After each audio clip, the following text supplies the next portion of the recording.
Welcome, everyone, to a special episode of the Curious Mind podcast where I look back on 8 years of working with expats as a therapist for individuals and couples. I started working with expats when I moved to Tbilisi in Georgia, and it helped me a lot that I was raised as a third culture kid myself. My parents were born in Georgia, actually, started the family in Israel, where I was born. And then we moved to Germany, where I grew up largely and completed my university studies. After I graduated in psychology, I worked for the industry for 2 years as a communication consultant and then started working as a clinical psychologist. So my clients in Georgia were mostly working in government and non-government organizations, and it was very interesting for me to see that similar issues were quite widespread. But before I come to the similarities, I also want to emphasize how amazing and different the individuals are that I got to work with. There is a quality of working with expats that I wouldn't want to miss. They come from all ways of life, from all continents, professions, and all sorts of orientations. They are typically very motivated, smart, and are able to reflect their life in a complexity that my approach requires. This versatility is still fascinating to me today, and I could have never experienced that by working just with local populations. But leaving that aside, expats have their own specific struggles, both as individuals and as couples. I already did a podcast episode actually on mixed expat couples. I'll put the link in the description below.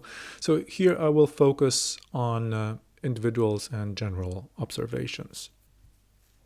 The most basic similarity among us expats, and I'm an expat myself, is that the unfamiliarity with our environment makes us more self-conscious and dependent on people who can help us out. The alienation of living in another country is of course increased when there is a lack of language skills, if we look differently, if we come from a different culture, religion, or continent. Another mediating factor is if we have many unavoidable contact points or interfaces with a foreign culture. For example, do you work remotely with an international company, or do you work with a local one? Do you depend a lot on local administration for permits, visas, and so on? Do you have to interact with local schools or universities who maybe cannot facilitate services that you expect? Can you minimize the tasks you have to do in the local language through paid services or maybe a partner or friend who speaks the local language fluently? Do you have enough money to organize translators, nannies, education, etc. in English or even your local language? All this determines how much actual stress from being a foreigner we have to endure. This heightened self-consciousness I mentioned has 3 detrimental consequences. 1 is stress, 2nd is selective perception, and 3rd is misinterpretation and projection. Regarding the first one, over the past decades, stress has been found to be the major contributor for mental issues, especially if it's not a welcome activation kind of stress, but an unwanted one. A basic rule of thumb is that no matter how balanced, educated, well-resourced materially and socially we are, with enough stress or traumatic events, anyone can be pushed into a mental illness. A consequence of this default stress of expats should be that we actively keep track of our stress levels and make sure that we counterbalance our social alienation with friendships and connecting with a sense of home, no matter if it's a place, people, or a state of mind. To the second point, what I mean with selective perception is that we foreigners easily focus on apparent differences to our own culture and overemphasize them in our minds. For example, living in Poland, we could be easily led to believe that Poles are rather unfriendly, complain a lot, and drink too much vodka, the typical cliches. And then, whenever we walk around, our minds would pick people and experiences which fit our preconceived notions.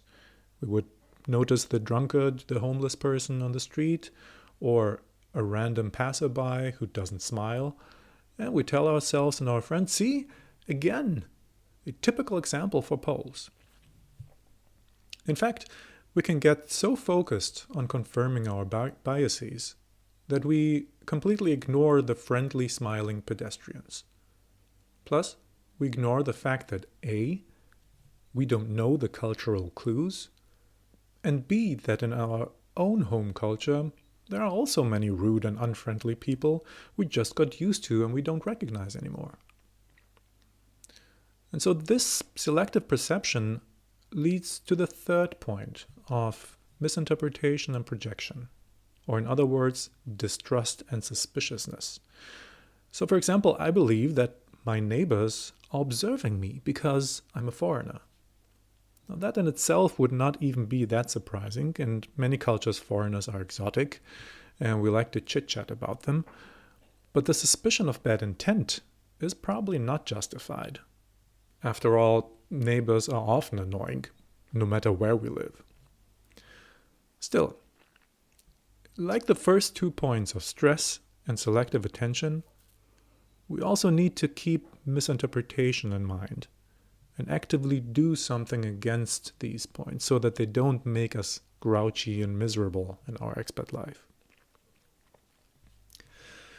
Like I said in the beginning, many foreigners and expats have difficulties that result from these general issues. Additionally, our expat life makes us more self-aware in another way.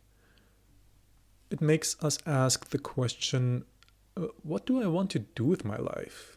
Do I want to continue moving or stay here? Do I want to find another work or do something entirely different? Of course, locals can have the same questions, but in my experience, as a local, more time passes before these questions come up. As locals, we are comfortable in our culture, and time flies while we do our jobs, hang out with friends, and spend time with the family. Expats, on the other hand, have more often to contemplate where and how they want to live, and if their choices are good ones. While these are actually proper questions that we should deal with every once in a while, it is not healthy to ask them constantly. It makes us doubt in ourselves, and we might be dissatisfied because we think that we too often postpone important decisions and questions that decide our future and quality of life. This is why, over time, I have developed a twofold approach to work with my clients. One is to work with the unconscious, so that clients can get a better understanding of themselves, better understand what they need and which priority, and how to resolve the multiple conflicts in their lives. And the second is a Buddhism-related toolset of letting go, looking at the problem from different perspectives, and dehypnotize, as I like to call it, to dehypnotize myself from the habitual view that held me under its spell. Additionally, more than other clients, expats, at least in my experience, benefit from 3 interconnected principles in therapy. First, a radical honesty towards myself regarding my state of mind and my life circumstances. Second, the readiness to go to whichever conclusions this honesty leads me to. And third, to engage in this process with a general attitude of self-care and kindness. There is also an interesting distribution of issues when it comes to expats. Very broadly speaking, I would distinguish 3 kinds of issues. The first, listlessness, fatigue, lack of motivation, lack of perspective, lack of joy. So everything that belongs to a depressive cluster. Second, anxiety. And third is relationship issues.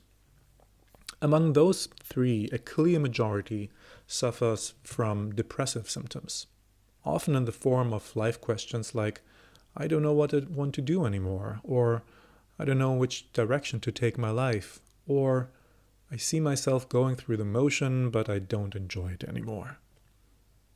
Often enough, unfortunately, this is experienced by co-traveling wives who work in the household or as volunteers or simple jobs, but don't get the validation that a career job automatically brings. But of course, also breadwinners suffer from a lack of purpose, especially in their 40s. The second kind of issue that is quite common are relationship issues. Both in mixed expat couples, which consist of a local and a foreigner, and in expat couples where both are foreigners. In itself, this is not surprising, as relationship issues are generally common. What is specific to expats, however, is that the relationship issues are highlighted by a relative social isolation of the family. Good friends and family can be far away, or are expats themselves, who move away more often than we'd like. And then we're in the same position as we were before and have to find new friends. Let me end with a word of caution. Studies by the World Health Organization and others have shown that the longer a mental issue persists, the more difficult is also the treatment. This is true both for depression and anxieties. And generally, people try to manage too long without treatment, often for years, before getting professional support.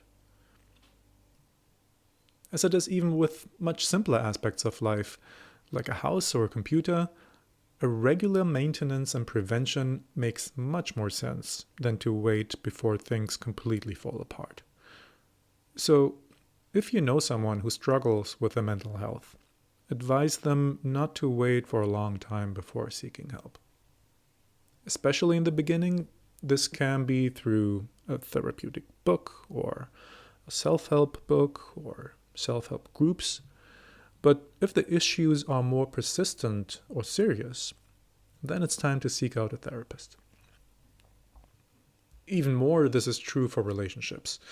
One of the tragic aspects of my work is that too often couples only come to me when too much damage has already been done to the relationship. Somehow they then expect that a professional can fix it or change the partner. And of course, this is unrealistic, and couples would be much better advised to do a checkup regularly rather than to wait until serious scars have reduced love, understanding, and empathy in the relationship.